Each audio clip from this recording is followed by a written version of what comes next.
ওদের সাথে কথা বলি।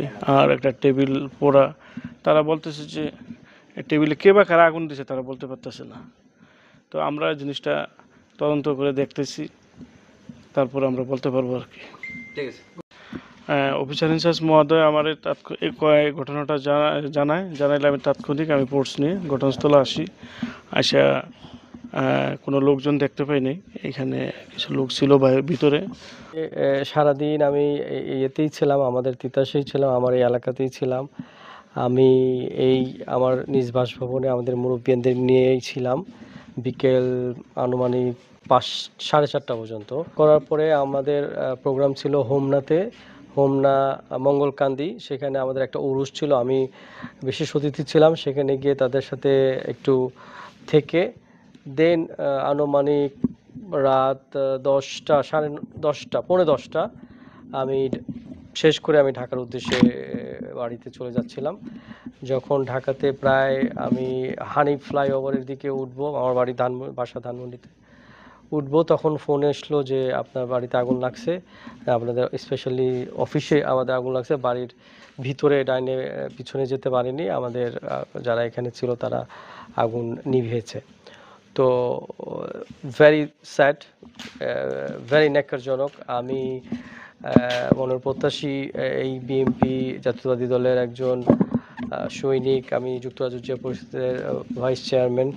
তো এখানে আমি প্রায় এই আগস্টের পরে যখন থেকে আমরা ফ্যাসিবাদ সরকার ছিল তারপর থেকে যখন আমরা সুযোগ পেয়েছি মাঠে ঘাটে আমাদের নির্বাচন প্রচারণা করার জন্য, তখন থেকে আমি ছিলাম, মাঠে আছি।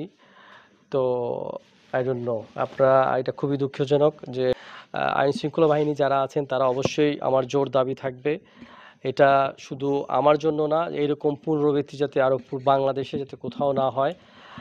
গণতন্ত্র দেশে যার যে স্বাধীন চিন্তা ভাবনা, স্বাধীন কথা, যে যেটা ভাল লাগে সেটাই করবে, সেটাই স্বাভাবিক।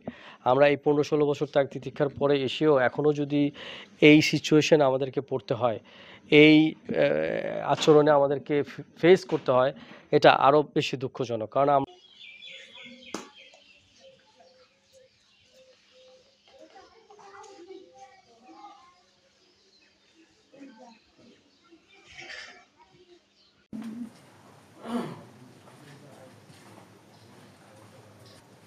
মনোনয়ন প্রত্যাশী থেকে যুক্তরাষ্ট্র জিয়া পরিষদের ভাইস চেয়ারম্যান মনোহর সরকারের যে ব্যক্তি,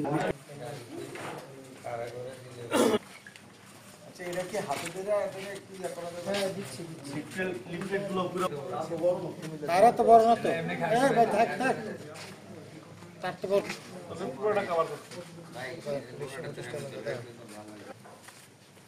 রান ক্যামেরা দিয়ে আসেন, দেখো ক্যামেরা দিয়ে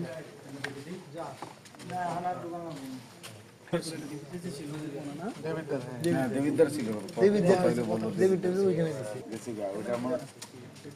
খাটো করে সুন্দর না।